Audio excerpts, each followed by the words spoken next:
ব্যক্তিত্বদের শোক প্রস্তাব হচ্ছিল, তখন তারা শাউটিং করে আরো কিছু পলিটিক্যাল ডিমান্ডস তারা রেখে তারা সভা ছেড়ে তাদের যে মোশন কোশ্চেন ইত্যাদি ছিল তারা সেগুলো করলো না, তারা বেরিয়ে চলে গেল। সুতরাং এটা তারা এই প্ল্যাটফর্মটাকে ব্যবহার করতে পারলো না আজকে, সেটা তাদের বিষয়, তারা করেনি। মতো শহরে আমাদের মনে হয়েছে যে মধ্যরাত্র 12টার পরে এই নাইট লাইফটা মানুষ বিশেষ করে ইয়াং ছেলে মেয়েরা নিতে পারছে না, এবং এটা সীমান্তবর্তী এবং বিভিন্ন রাজ্যের সীমানা, বিহার, অন্যান্য জায়গা, পাহাড়, বাইরে থেকে প্রচুর মানুষ বিশেষ করে শনি রোববারে এসে যান। তাদের কারা আসছে কারা যাচ্ছে গভীর রাতে, খুব এটা একটু সমস্যা হচ্ছে। সেই জন্য আমরা ইউডিএম এর ডিপার্টমেন্টে গভর্নমেন্টের কাছে বলেছি যে গভর্নমেন্ট এটা ইউডিএম এর ডিপার্টমেন্ট তারা বিবেচনা করে এটা কথা বলুক, এক্সাইজের সাথে কথা বলে রাত্রি 12টায় যদি এগুলো বন্ধ করায়, আর যেগুলো অফ শপ আছে সেটা 10:30টার পর আমরা বন্ধ রাখার প্রস্তাব আজকে দিয়েছি।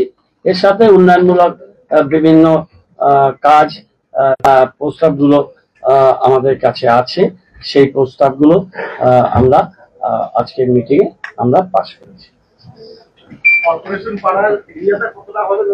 কর্পোরেশনটা যেটা হয়েছে একটা খুব ভালো বিষয় হয়েছে যে গভর্নমেন্ট আমাদের আইডিটি করে টেনিস ক্লাব আর অফিসার্স ক্লাবের এই জায়গাটা আমাদের দিয়েছে।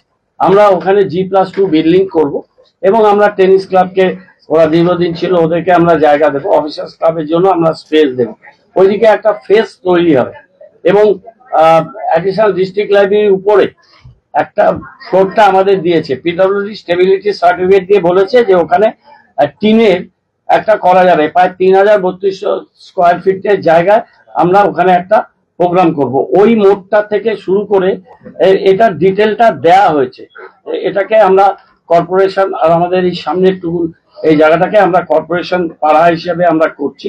আমরা প্রচেষ্টা চালাচ্ছি যে আমাদের পান্থনিবাসের পাশের যে জায়গাটা সেটা আইডিটির জন্য গভর্নমেন্টের কাছে গেছে, ট্রান্সফার হলে 6টা দোকানকে আমরা উপরে তুলে দেব, তলাটা পার্কিং করব, আর তার উপরে রুম করে আমরা ওটাকে রেকর্ড রুম আমাদের করব। সমস্ত আমরা অনলাইন হয়ে যাচ্ছে, কিন্তু রেকর্ডগুলো ব্যাক এন্ডে ওটাকে সিকিউর করে রাখার জন্য আমাদের কম্পিউটারে এখন সব ডিজিটাইজড হয়ে আছে, সেটা ব্যাকআপ ক্লাউডে এটাকে সেভও করে রাখা হচ্ছে, কিন্তু আমরা হার্ড কপিগুলোকে ভালোভাবে যেভাবে হার্ড কপি রক্ষিত সেইভাবে আমরা ওখানে রেকর্ড রুম করব। আর আমাদের পাশে যেখানে আমার জায়গাটা তৈরি হচ্ছে এবং ওখানে যারা থাকেন তাদের আমরা অল্টারনেটিভ জায়গা দিয়ে সেখানে ঘর বানিয়ে দিতে চাই, এবং এটা পৌর নিগমের জায়গা, সেই পৌর নিগমটা স্ট্যাচু বানানোর আমাদের প্ল্যানিং ছিল।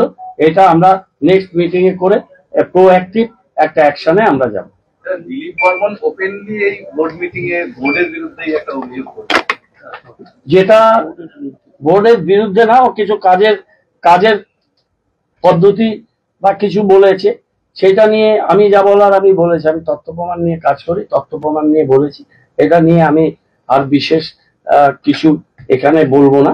বাকিটা যে ফোরামে এই বিষয়গুলো নিয়ে আলোচনা হওয়া দরকার এবং যে ফোরামে বিষয়গুলো বলা দরকার সেটা সেই ফোরামে বিবেচিত।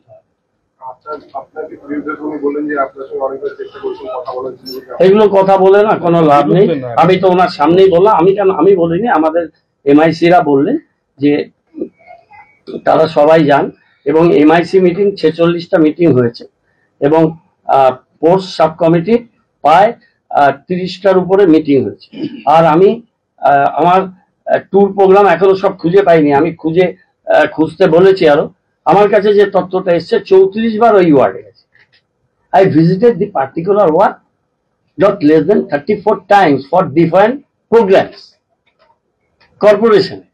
তাহলে বুঝতে হবে ওয়ার্ডটায় কতটা নজর দেওয়া আছে। ঠিক আছে, সেটা বারংবার প্রকাশ্যে এবারে মেয়রের বিরুদ্ধে বলা, তার পরবর্তীতে সেটা যে ফোরামে যেখানে যা আলোচনা হওয়ার সেখানে হবে। আমি একটা খুব ডিসিপ্লিন অনুশাসিত একজন পার্সন, আমি সেইভাবে আমি এটা করি। এবং স্টেডিয়ামের যে বিষয়টা আছে স্টেডিয়াম বিষয়টা আমি বলে দিচ্ছি, ওটা গভর্নমেন্টের প্রপার্টি, গভর্নমেন্ট অ্যাপ্রুভাল নিয়ে, গভর্নমেন্টের অ্যাডমিনিস্ট্রেটিভ অ্যাপ্রুভাল নিয়ে আমরা কাজ করছি।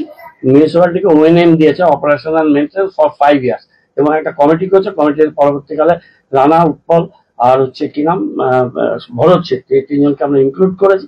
আরো কিছু টেকনিক্যাল পার্সনের কথা আমরা বলেছি, এটা সরকার অনুমোদনের জন্য পাঠিয়েছি, সরকার অনুমোদিত বিষয়। ওরা গাইডলাইন তৈরি করে দিয়েছে, গাইডলাইনে স্টেডিয়ামটা চলছে। আগেও স্টেডিয়াম কমিটিতে চলতো, এখন একটা কমিটি করছে, কিন্তু পুরসভার মাধ্যমে হচ্ছে। 6 টাকায় 1 কোটি কোটি টাকা, 6 টাকায় 1 কোটি মাত্র 6 টাকায়। হ্যাঁ সত্যি, কিনুন ডিয়ার সাপ্তাহিক লটারি মাত্র 6 টাকায় আর পেয়ে যান প্রথম পুরস্কার 1 কোটি টাকা। শিলিগুড়িতে নিউ বৈশাখী মেলা 2025 শুরু হয়েছে 7ই মে থেকে। জায়গা ইন্দিরা গান্ধী ময়দান, নিয়ার চেকপোস্ট, শিলিগুড়ি। সময় বিকেল 3টে থেকে রাত 9:30 পর্যন্ত। থাকছে নাগরদোলা, কলম্বাস নৌকো, ব্রেক ড্যান্স, টোরা, dragon train, Mickey Mouse, ball bouncing, children park, double desk ferris wheel এবং সমগ্র বাংলায় প্রথমবার ফিশ টানেল। সঙ্গে থাকছে রাশিয়ান জলপরি। এছাড়াও থাকছে ভেটাগুড়ির জিলিপি, নানান স্বাদের আচার, থাকছে রাজস্থানি স্টল, রকমারি ঘর সাজানোর উপকরণ, সাহারানপুরের আসবাবপত্র, মনোহারি থেকে খেলনার স্টল, সবই থাকছে বৈশাখী মেলায়। সবাইকে সাদর আমন্ত্রণ।